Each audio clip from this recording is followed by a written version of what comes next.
The photo soiree is essentially a private meeting of photography that happens in my house.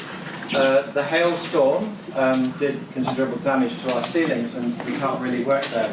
And Conny Dietzschold has very, very kindly stepped in at very short notice and said we could come and use this space for the presentation. So I'm very grateful. It has that nice kind of warm, friendly feel to it, so thank you very much. The two artists, both from overseas, they're both from Germany. They're both here for Head On, which of course is a really important festival that's running at the moment. I don't know if some of you are visitors and some are local, but I think as locals we're really privileged to have something like Head On in our city and to be able to see such a wide variety of work. Now both the exhibitions that Daniel and Thomas are showing are actually going to be on in Conny's gallery. They open tomorrow night. I think you'll get a sneak preview tonight. If we're lucky afterwards, if you behave well. So we're going to do the same kind of process that we do normally, where there'll be a short presentation, and then really what we're wanting to get is a conversation. So not just a Q&A, but actually you know, a sense of dialogue back and forth. But we're going to run them back to back, and so at an appropriate time, I'll kind of move things over. So our first speaker is Daniel. I'll introduce Thomas in a moment. Well, yes. So it's my great pleasure and honour now to introduce Thomas Kellner to you. I met Thomas, I think, at the Houston Photo Fest, which is one of the most kind of full-on meeting place in portfolio reviews. Sort of almost a heavy industry version of that, where you see people. And so you see a lot of things, and it takes something really strong to stand out, and Thomas's work certainly stands out, and since then we've met at a number of other festivals. I wouldn't say architectural photography is something that particularly normally attracts me, but the idea of architecture that dances, and dances in a particularly difficult way in which it's choreographed by Thomas, is absolutely mesmerizing, and I can look at his pictures all day. So I'm really pleased to introduce Thomas Kellner to you to talk about his work. Thank you.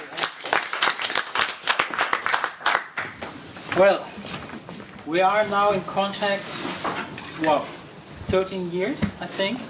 That's really like a long distance that we know each other. Yes. And it's a real pleasure that you are organizing this evening, and thanks to Conny and Florian for hosting us here.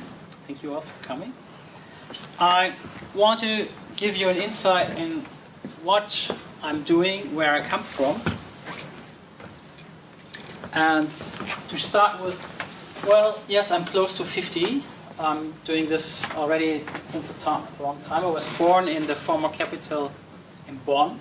I'm living in a city called Siegen, which is the birthplace of Peter Paul Rubens. And as we are talking about photography, it's the birthplace of Bernard Beckers, you have heard of. So if you know about their typologies and visualize the first series of the black and white framework houses, this is exactly where I live now. Zander also lived around the corner. August Zander lived in Herdorf, which is just 10 kilometers away from where I live. And when I finished my studies in '96, I thought, well, those guys had a reason to stay here, so why not stay instead of going to Berlin, London, Paris? Since 2002, when we met, that meeting place, portfolio meeting place in Houston, really gave me absolutely everything that I have today. I found a gallery in Chicago who did fantastic for me. I found a gallery in New York. I think in a follow-up of that festival, I found 3 more books, invitations to festivals, to commissions, to residencies, everything. And it gave me a visiting professorship for 1 year in Germany, and after that I decided I have no more time for day jobs. So since 2004, since 11 years, I'm really making my living as an artists upon my print sets.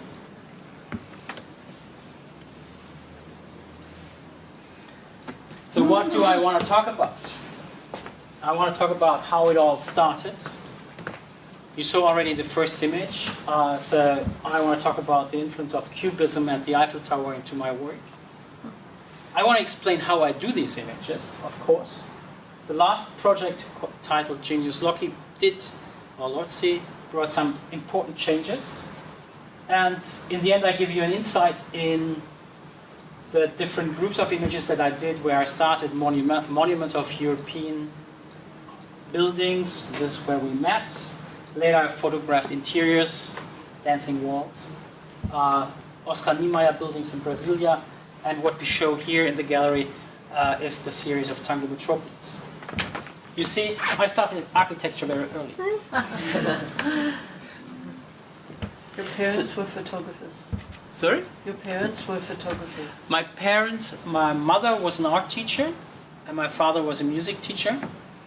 And of course, I started learning instruments like different flutes up to saxophone.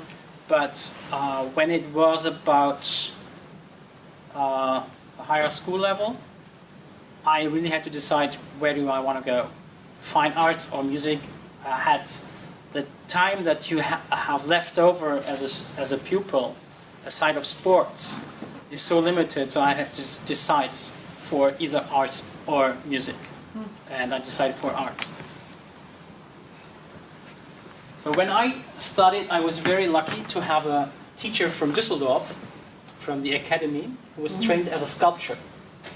So he first taught sculpture at our university and then tumbled into pinhole photography at the late 80s, which was an absolutely... I was lucky to meet him at the time because he was teaching the basics of photography and the basics of experimenting. Here, with pinhole cameras, I learned that photography is much more than what the industry makes us believe. It's far more. There's much more possible in what can be understood as photography.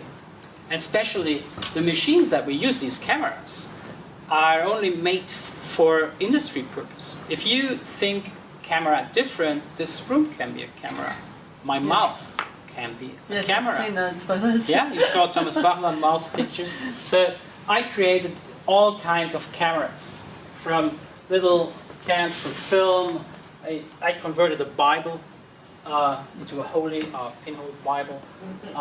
You see, the very long one that was for the whole length of a film, so I could do a panorama on a 35mm film with 20 pinholes from the back and from the front. It's all the same. And I created this camera. These multiple pinhole cameras were important because from the very beginning I was completely bored by looking through the viewfinder and asked myself, why shall I press the button? I see it. And my teachers also told me, if you are doing fine art, it means create something new. Create something. What you see is already there. You don't need to create that. It's already created. So if it's about doing something new, then no. Press the button and we do the rest does not work for me. So I built pinhole cameras, and in this project I worked with 6 different cameras. So I tried to build a panorama. I was known as the butcher for my girlfriend at that time. But I also had this camera with 11 pinholes working on one sheet of a negative. So I could open the shutters for 11 different images or for the same and make a collage without seeing what I had only in mind on one negative. So could look like this, or I learned, and that was important, I can turn the camera around for each shot. Yeah, so why keep the camera in one direction. You can turn it around, which direction ever. It gives it, in the end, it forms a different image.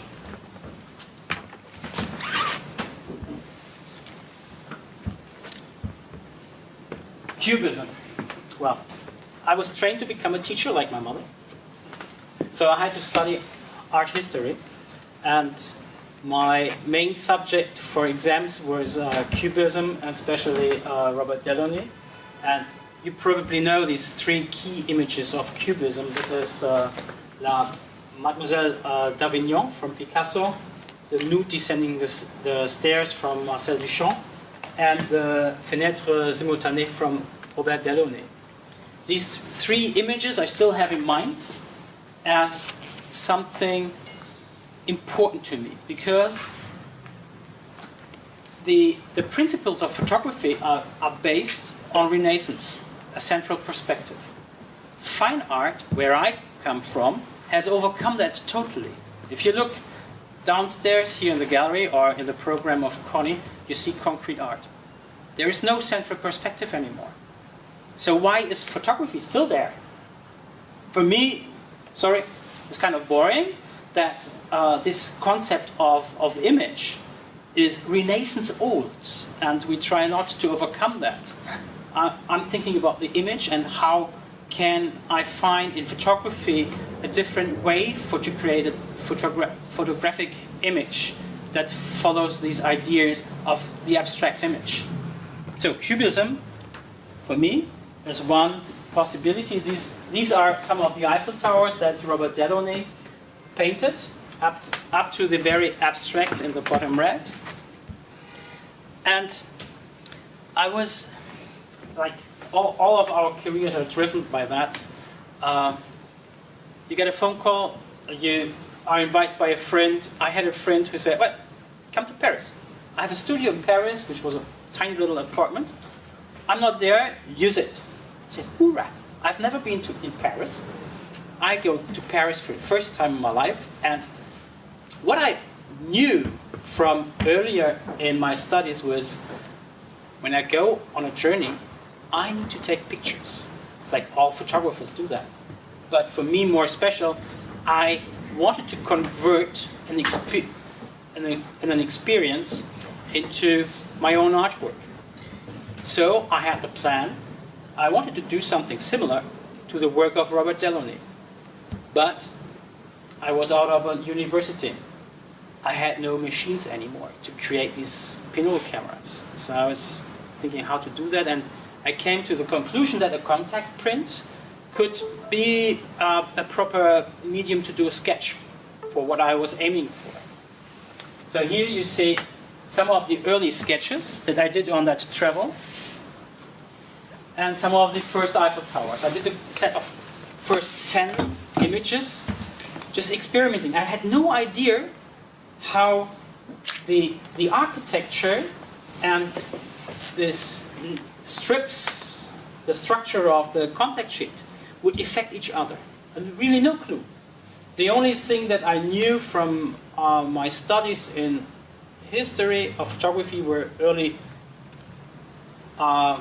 grids and contact sheets from the amateur clubs in the 60s, and one Polaroid grid from Hockney that I had seen in a book. So these were the first images that I did, a set of 10. I traveled home, and this image really stuck in my mind for 2 years. The following 2 years, I went on photographing, trying different ways, keeping it straight, turning to color. I photographed in Berlin and other places. And then things happened for the good or for the bad. I had a bad accident. I cut the tendon of Achilles. You say that? Achilles tendon. Completely, I couldn't work for half a year and had to decide whether I go teaching at school to pay off my credits that were piling, or to understand where the market is. And I kept thinking about this image and another one, and I knew that the Brits were asking me to photograph London in color, so I did that. So, back to the question, how do I do that? This is a shot from my Brasilia project, standing in a cathedral. This is how I see that with a camera. When I create these contact sheets, I'm completely free with a canvas. I can do a horizontal panorama, I can do a vertical, a square, I can do something very tiny or something very big. I'm completely free. So I have to do a sketch, either in mind or in reality in my sketchbook. I brought one of my sketchbooks for what I'm framing it. And after that, I have to decide, as you see here, for a storyboard that includes the number of frames that I will shoot horizontally and vertically with a certain lens, and how I divide this up on my tripod so I can control this virtual grid that I'm photographing everything in sequence. So till today, there is no digital manipulation. It's completely analog. Not completely anymore, we're printing digitally, but the shot is on negative and it's all scotch taped. And why do you choose to do it that way? Yeah. When I started to photograph this, I told you about the first Eiffel Towers. The contact sheet was a sketch, and it took me 2 years to understand that I had found something absolutely beautiful and wonderful, and something that no one did before me in history of photography. Something that some call it deconstruction, others call it or whatever, but a whole oeuvre in a contact sheet was never done. To find such a niche in photography is almost impossible to find that. I mean, we have a history that is older than 75 years now? I think so. It's almost impossible. And on top of that, when I started, end of the 90s, there was digital already. And I knew one day we will lose this material.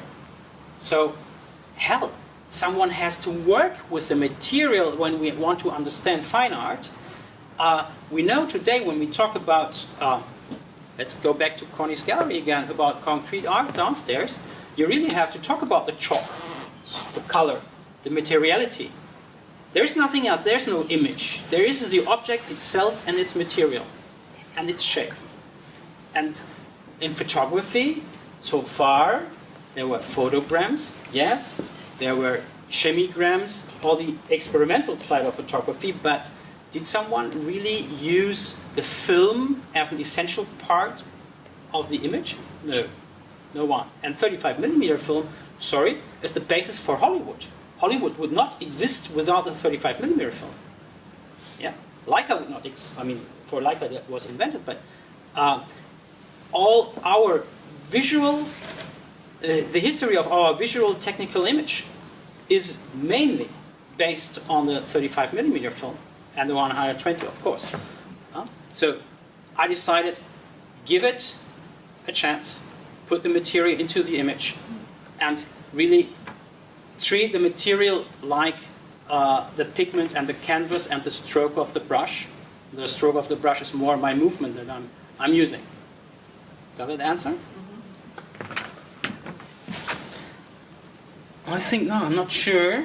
I'll give you an insight. No, there is how you see it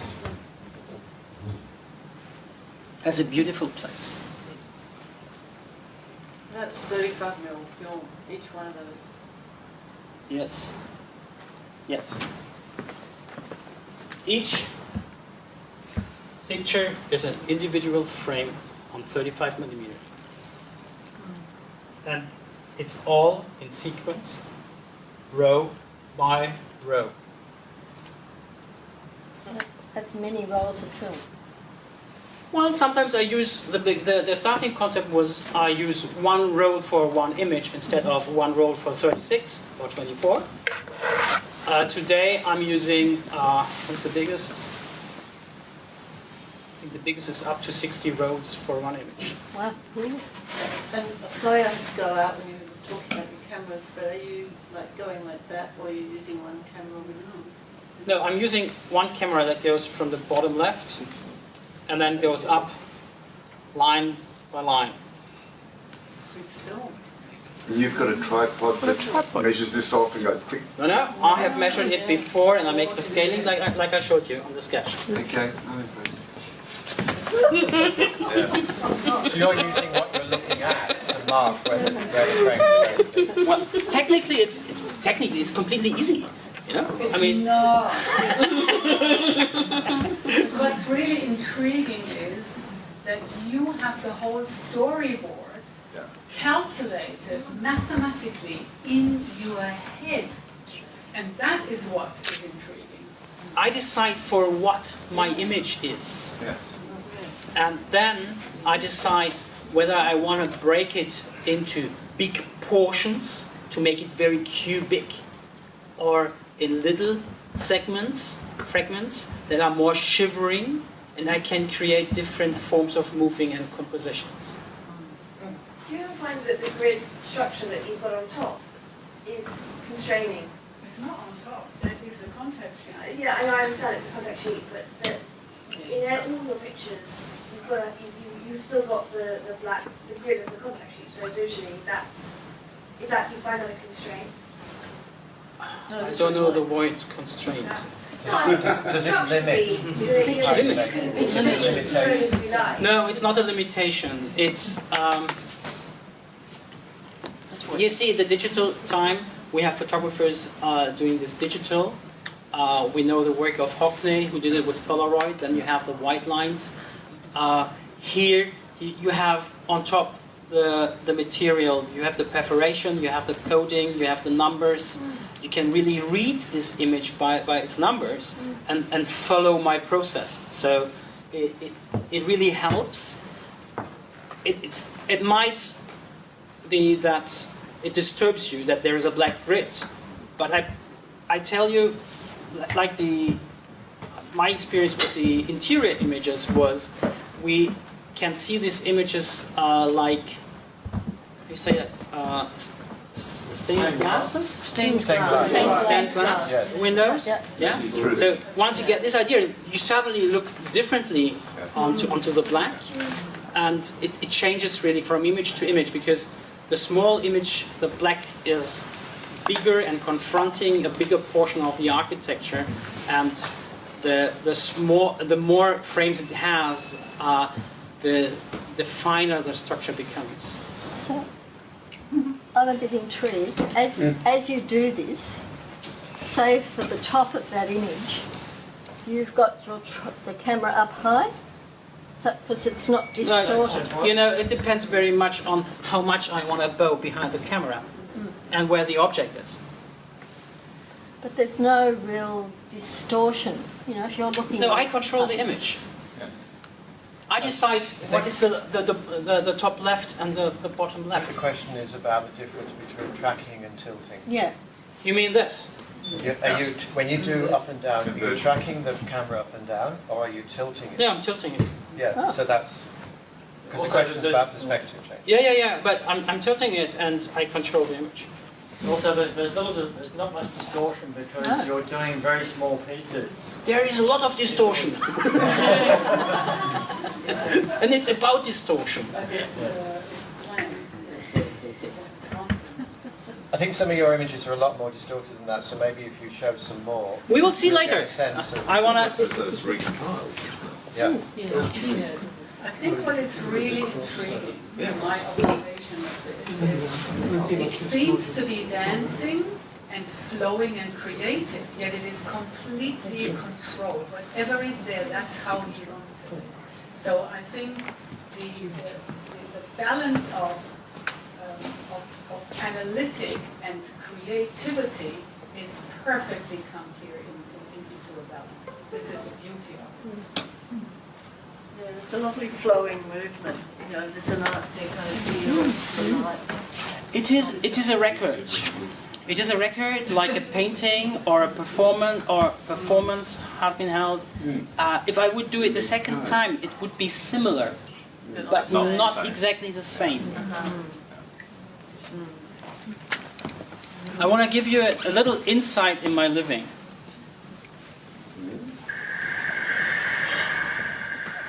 We don't have sound, right? No. Do we have sound now? Yeah, there should be Okay. So we'll see a little bit of my studio and where I live.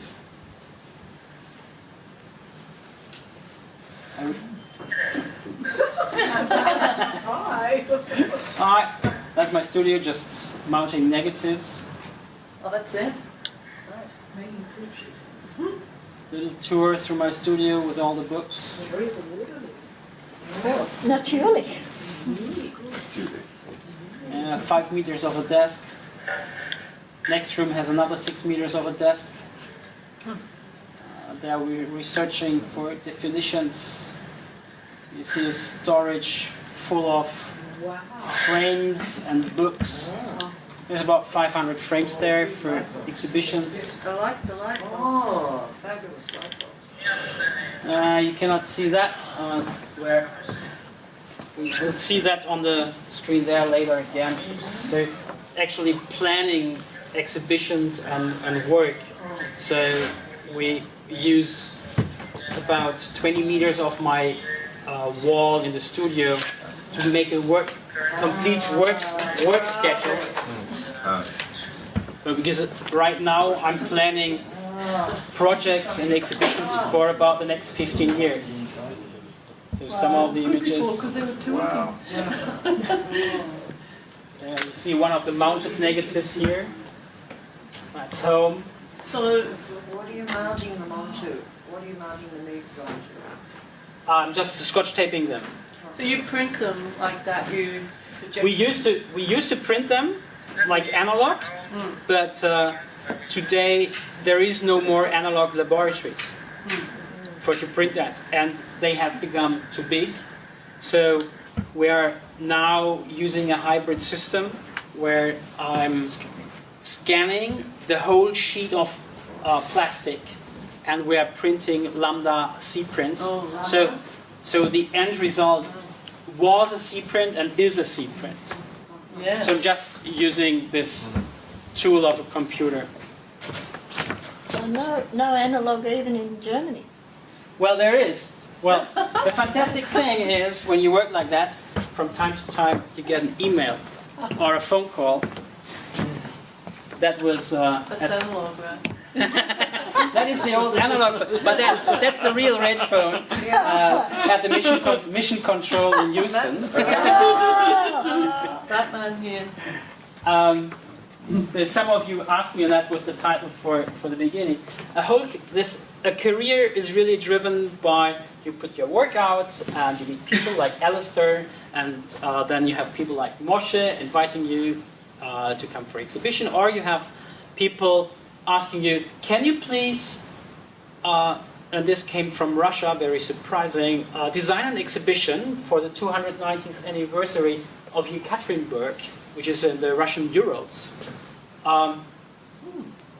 for a museum show. And so why? Well, they said, this guy was born in your city, and he is the founder of Yekaterinburg. So, oh wow. You know that? In Germany, no one knows that.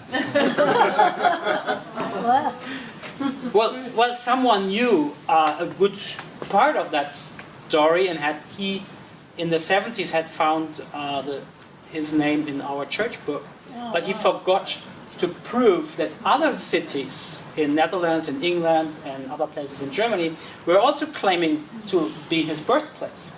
So for 1 year, I had to run around and to run these contra-proofs. Today we have 100% certainty that this is the guy that the Russians know, and he is important. Yekaterinburg is the 4th biggest city in Russia. He founded many other cities, and he is the first in the Russian history of industry who did the documentation. He did the very early, in the 17th century, he wrote a documentation, a documentary, with handwritten paintings about the situation of industries in the Russian Urals. Wow. So this is why every historian in Russia knows this guy. He goes highly decorated by Peter the Great, and he's a fantastic figure to talk about. And I said, oh, that's true. Now let's take this as a reason, because he went to Russia with all his knowledge on steel. My city is about steel, first digging for steel and melting. Today it's high machine production. And we know the Beckers are so famous for their industrial images. And I thought, okay, now it's the time that I can do also something about industrial architecture. Let's do a project on industrial industries in Russia, in Germany, bring them both together as a bridge in one exhibition. You haven't investigated to see if you might be related. Sorry? You haven't done any investigation to see if you are related to him. No. I come from a different part of Germany. Also living in some part.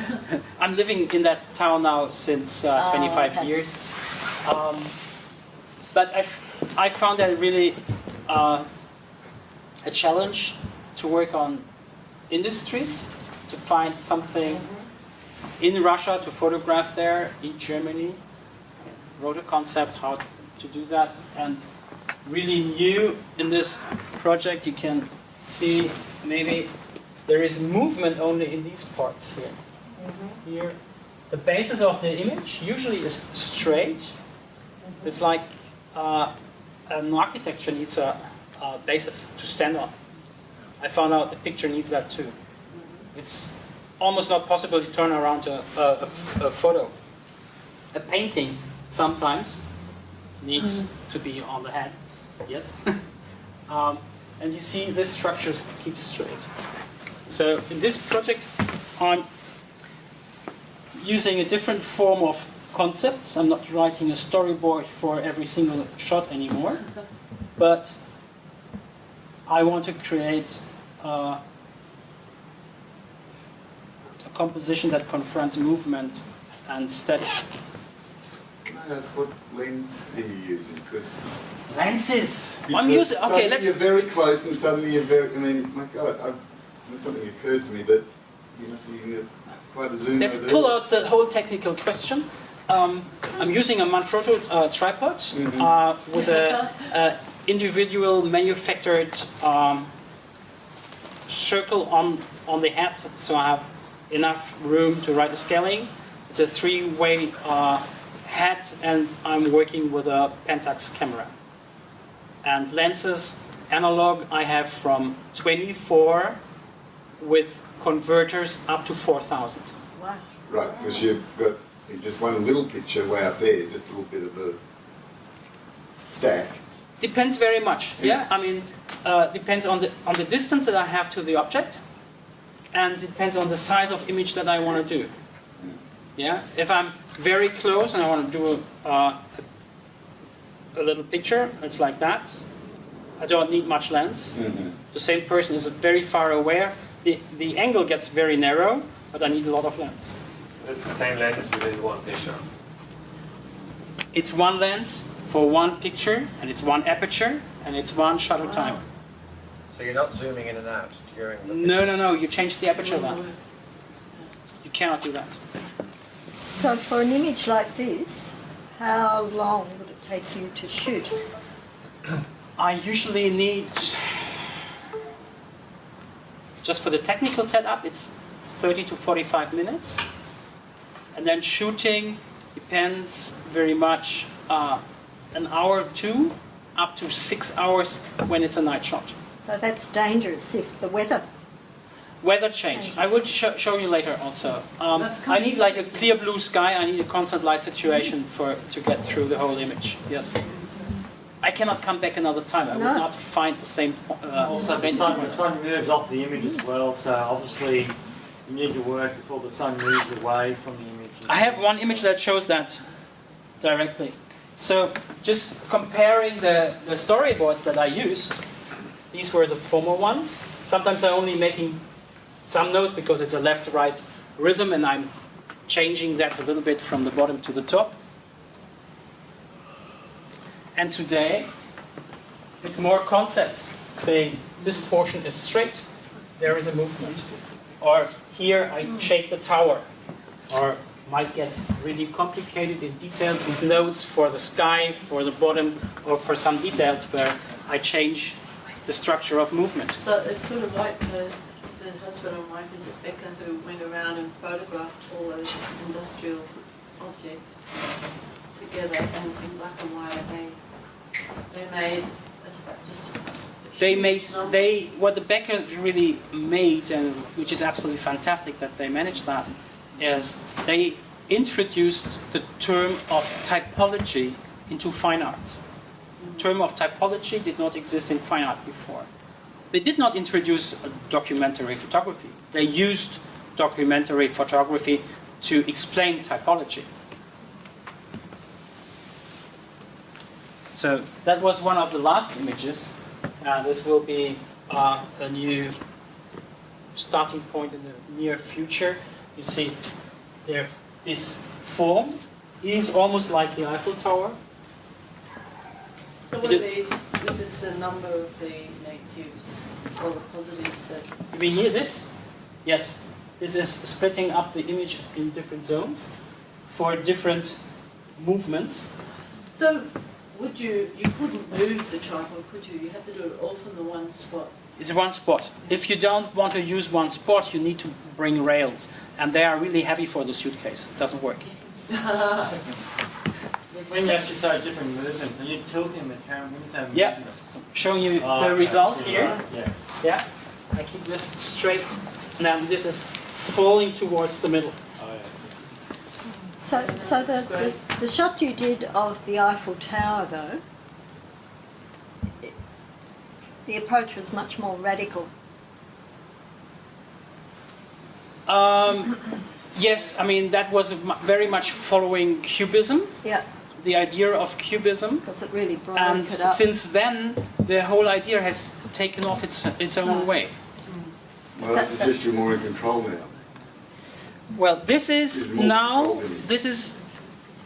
now getting to a control, a different control level.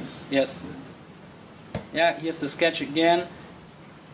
Oh, it's wrong direction. Here's the Eiffel Tower sketch again. Let's go quickly a little bit back.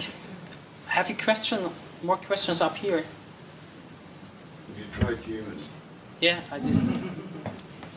I did. Very, very difficult. Because Who stands still? Who stands still? Luke stands still. Cubism doesn't suit.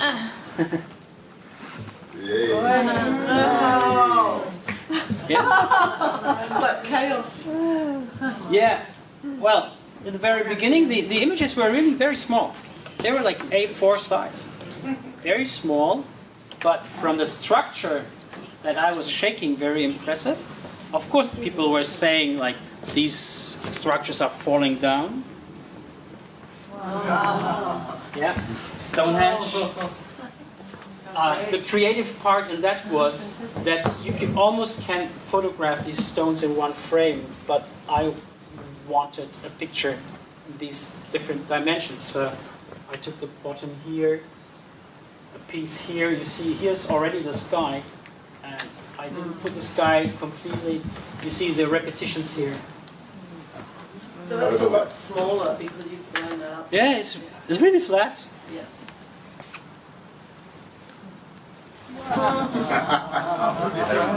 Yeah. That was one of the images I had the most fun with. Yeah.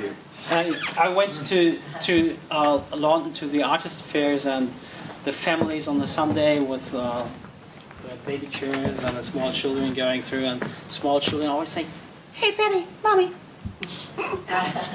London bridges falling down, falling down. Yeah, I started singing. Yeah, that's the song.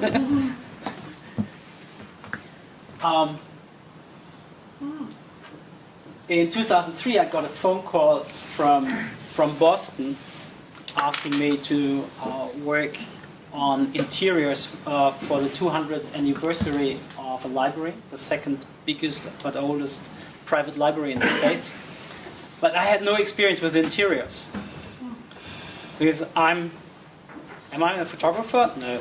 I'm a trained artist. I know how to press the button on the camera, but technically I have really no clue. Yeah. Using strobes, I never did. So I'm a daylight photographer, so I can only use daylight. These were the interiors of the library. I still have the smell of the books in my nose. I was photographing there for three weeks. One shot in the morning, one shot in the afternoon. Yeah, using the little light that was reaching in between the books. And of course, for that project, I had to experiment, and I was lucky to get an invitation to Genoa with other artists from all over Europe. And here I started to go on the stairs of the palacios into the yards, and later also shooting the first interiors. And as I was working on that, and I was in contact with, John Bennett in New York, he called me and said, well, we like your work, and there is the new tower in New York. Little backwards. 9/11 was really a problem for me. And I was shooting the monuments in the beginning, before going to America. From 9/11 on, in May 2001, I had my first book published. By September, I could not sell a single print anymore. People were saying, we only see the falling towers of New York. We cannot, we dislike your work, sorry. Yeah? Half a year later, in beginning 2002, that's where we met, I went to the States, and the Americans were completely different. They said, well, history brought a new meaning to your work. Interesting. Interesting fact was that this happened, and the Hearst family really, this is the very rich family that owns Cosmopolitan magazine, and this big family. They decided to tear down their old building and create a new skyscraper in New York, second line to Central Park. They signed the contract for this when the second plane hit the towers. They signed that. And it was the first skyscraper that got finished after 9/11. And as they were thinking what to gift to the family, the Hearst family, they called 10 artists to create an artist portfolio that they gave to the Hearst family and all the others who were involved in that. And I decided to turn the inside of the Hearst Tower into the same cubic structure like Foster does that in the outside. So just explain the two towers, were they somehow related to the Hearsts? No, they were not related. It just happened that they signed the contract for their own new skyscraper on that day when the second plane hit the towers. And it was the first skyscraper that was finished after that.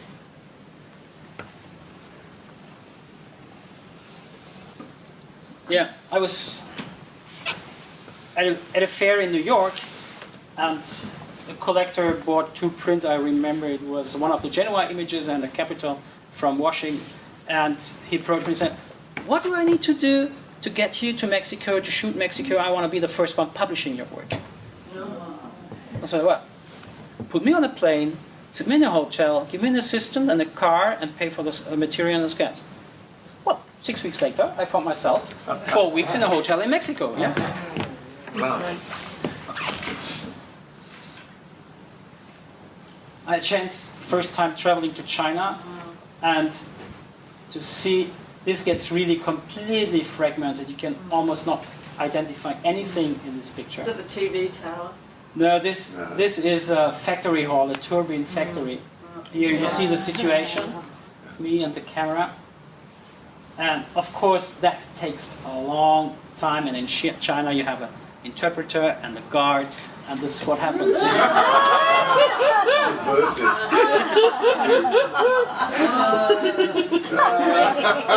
Yeah, it just takes so long. They got bored. Is that the showing No, they are both really good friends of mine, and they both also smile. It's exhausting for them and for me when we work together for exhibitions or for projects. Right after Houston, I got also invited to show part of this exhibition here in Brasilia. And I did this first picture and I thought, okay, I'm done. I have the key image for Brasilia. But something was strange. I got really intrigued with this concrete architecture out of cement with no structure. Very inhuman today when the city was built for humans. And I started working on Brasilia also because I found out there is the 50th anniversary of the city very soon. That was in 2009. And I saw a chance to interfere with my work, with an artistic work, in the early visual history of a city. No chance to do it anywhere else. Every city is very old. And here is a city that is only 50 years old, and I could do a work that is different to documentary. And see, I hope in the long run, if this has an influence on the visual history of that city. This is the Congress inside. You know these two shapes of the Congress. How large a scale, how big are the prints you're doing now, like this, how big you reproduce them as? I print them contact size. Oh, okay. Well. So this is much bigger than the original. The original is 70 centimeters. Okay. This was the first supermarket in Brasilia, the capital.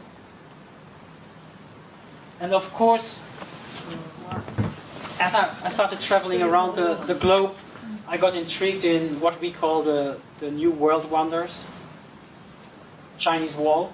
And there is your question with light. And this has a different composition also, but you can see here the light is orange, yellow, on the wall, with sharp shades here. By here it turns into blue and no sun anymore. This happened within 3 hours. This is a typical situation in Beijing. 2006, when I was there in Beijing, we got up sometimes at 10. We saw a little light maybe at 11:30. And by 3 it was dark already. And after a day of rain, we found out, oh no, there's a sunrise at 6. It was just so much smog there that when the wind turns in the smog, you lose a complete daylight, and that was happened during this picture.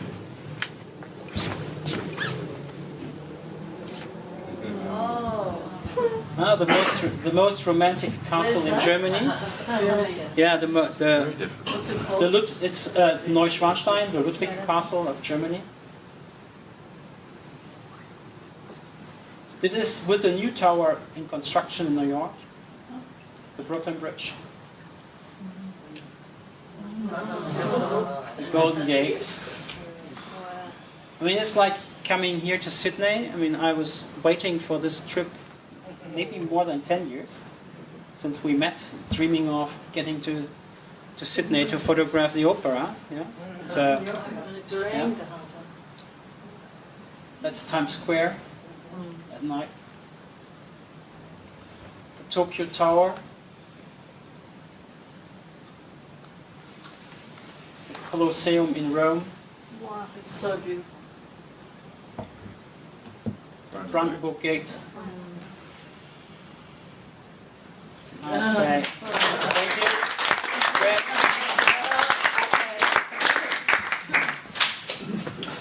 Thank you, Thomas. Are there other questions? Yes. as I looked at some of those plans, I almost felt that it was like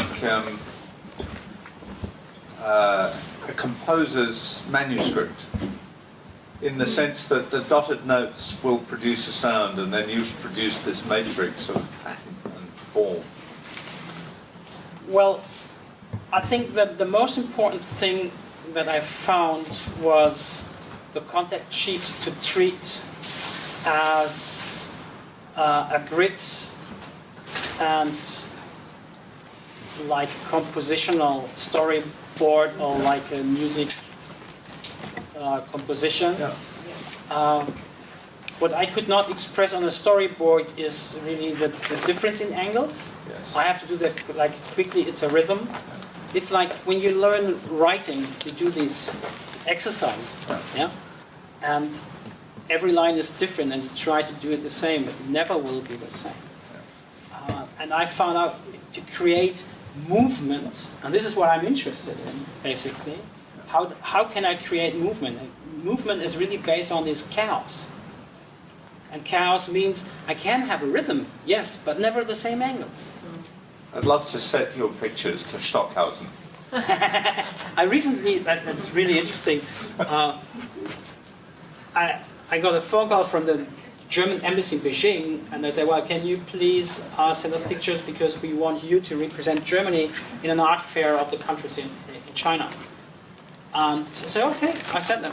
And I had a young woman dealing with, later found out she was an intern, and she then wanted to buy one of my pictures from Siegen, where I live, because her father was born there. Okay, well, you can barely afford that as a student. I don't want to tell you the price, really. But can we make a deal? And the deal was then that she paid part of the picture, and the other part was that she wrote an essay, because she was a music scientist.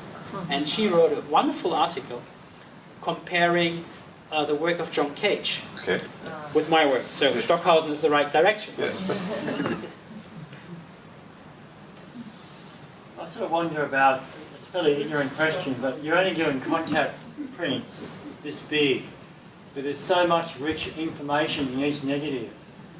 In a way, I would like to look into that detail and see a larger print. No, just go closer to the picture. You've never been tempted to print bigger? No, I mean, we did once, but for me, it really is important to leave what you say. The maximum of information is in the contact print. As soon as you start enlarging, you lose things. You don't make them more visible. You lose things. The contact print is really the most dense. Look at old family albums. The 6x9 black and white prints, how much information they have. It's unbelievable. Use a magnifier if you like. Yeah? No,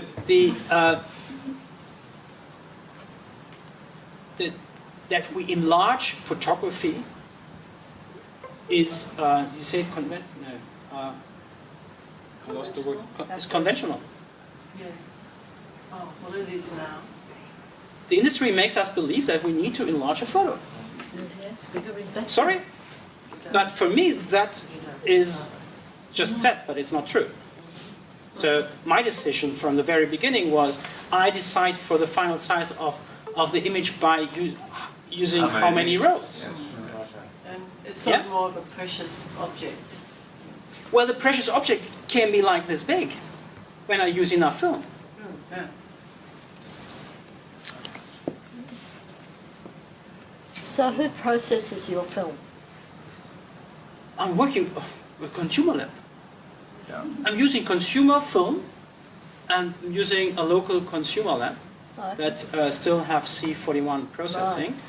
I'm very lucky that I have this family there, because they are one of the large photo families in Germany. They also have like mini labs for processing whatever, they do photo books, so on.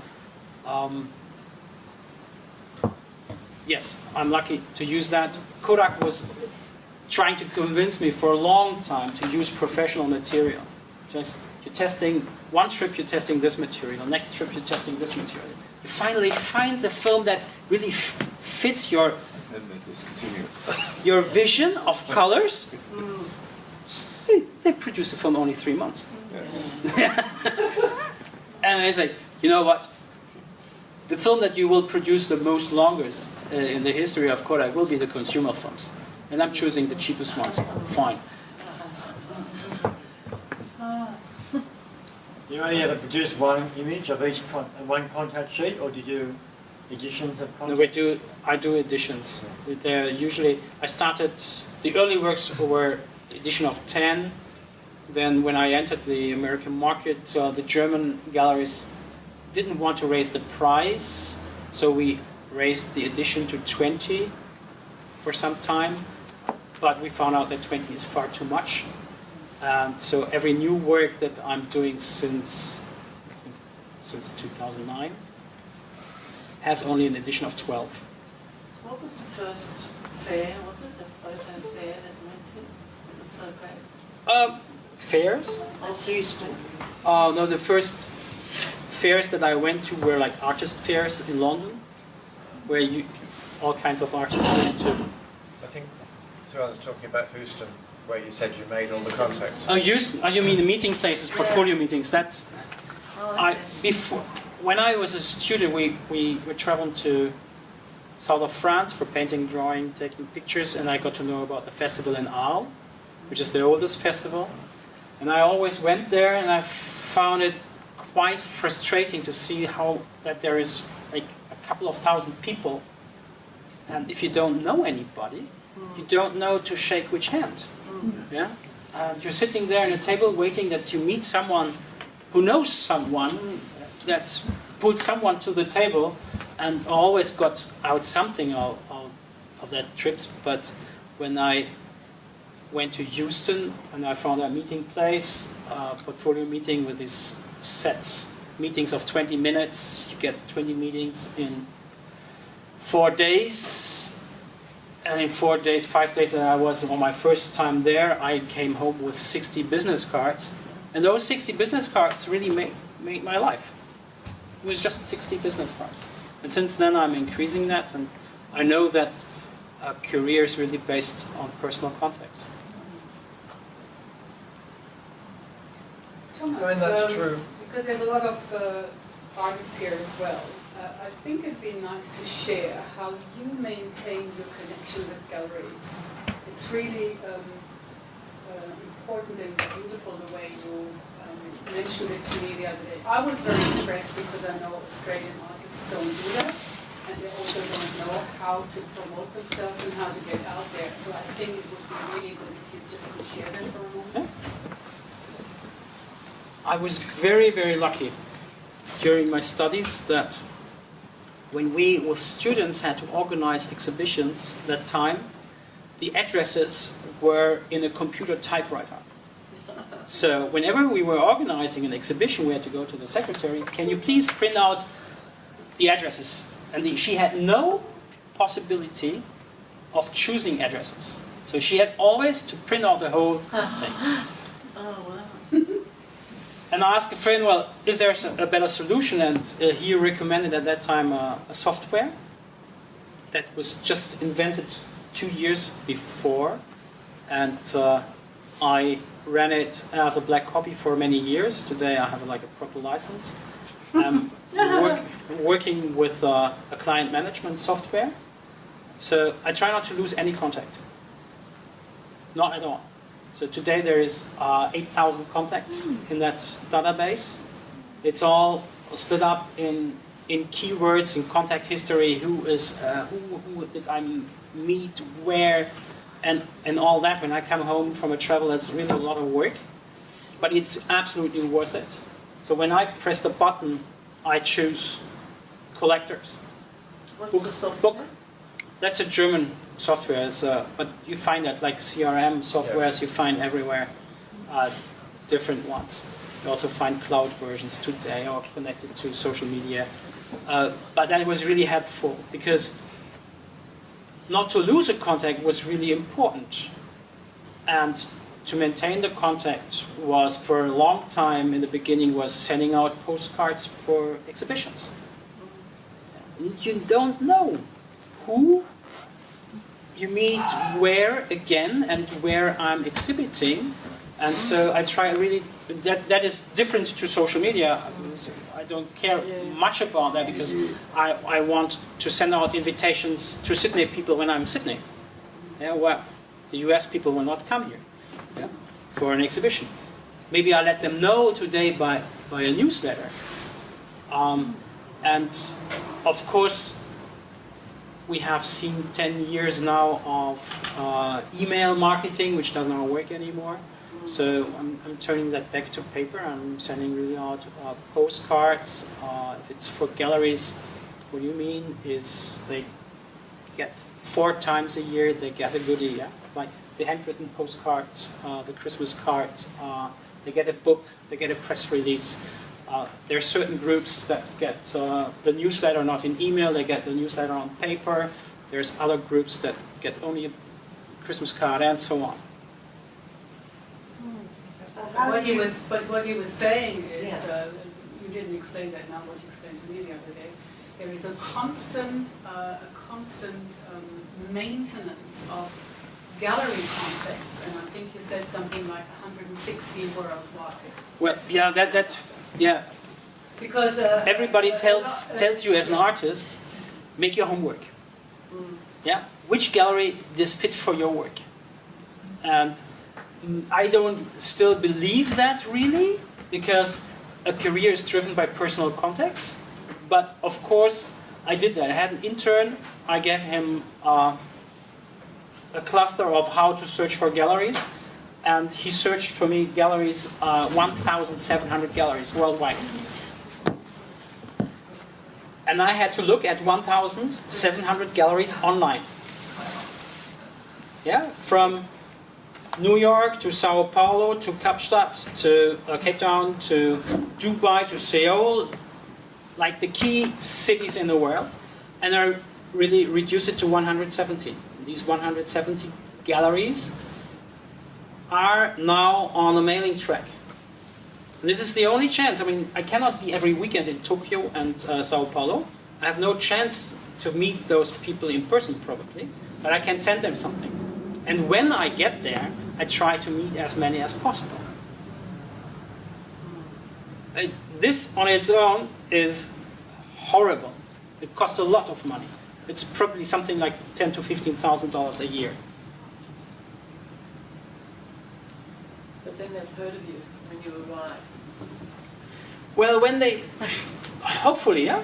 I mean, galleries change, the staff members change, zeitgeist changes, whatever. The minute that they need something new or have a right theme of architecture, collage, or wherever I fit, they need to remember me. It is also not that I think if you put some energy into something, it may come back to you. Or it comes from somewhere else. But it's the energy that you put in, and unfortunately in Australia, the artists are not taught to make that connection. They hope to find a gallery, and they do everything for them. And my experience with international artists and Australian artists is like day and night. I feel I have to tell them all these things that are given to you, and to work together with the gallery like a tandem. And here the attitude or the consciousness, unfortunately, is they just dump it all and leave it with the gallery, and that's not how it works, and then they wonder that they don't sell. It is like, well, for instance, Stephen Roth, one of my Australian artists who lives in Tuscany, and some of you know him. When he is here, he brings me everyday people. He never sold anything to any of them, but when my German collector came, he bought instantly 3 works of him, and that was part of his effort as well. You see what I mean? If we work together to put the most into an exhibition, to contact as many people as possible, something comes of it from some angle. I would absolutely agree with you, Conny, that there's a real passivity here. Yes. Somebody was saying to me recently that in publishing as well, unless you are a major publisher, when you publish a book, it's up to the author to promote it. It won't be done by the publisher. But it's very difficult, and it's partly that people think it's unseemly, and it's partly they can't be bothered. But there's another aspect to what Thomas does, which I think is, yes, it's hard work and it costs and so on, but you don't know that from the end of receiving it. Thomas, what you can't do is annoy people with constantly battering on their door. You just have to be at the front of their mind. And that's sort of like romance, you know, that's a subtle thing. And Thomas is really good at that. And that's not romancing in one way, one type of person. He has a style of doing it so that you're putting yourself forward just enough to be in their sight, but you're not pushing yourself into their face all the time, because that produces an equal and opposite reaction. So it involves the energy, but it also involves subtlety, and it involves strategy. It's marketing, essentially. It's marketing on a interpersonal basis, because he's selling precious items to individuals rather than mass-produced items to types of people. Yeah. No, it's also, I cannot confront someone, I never know when is the right time. I really need to stay in contact, as loose as that is, because I might need you at one point.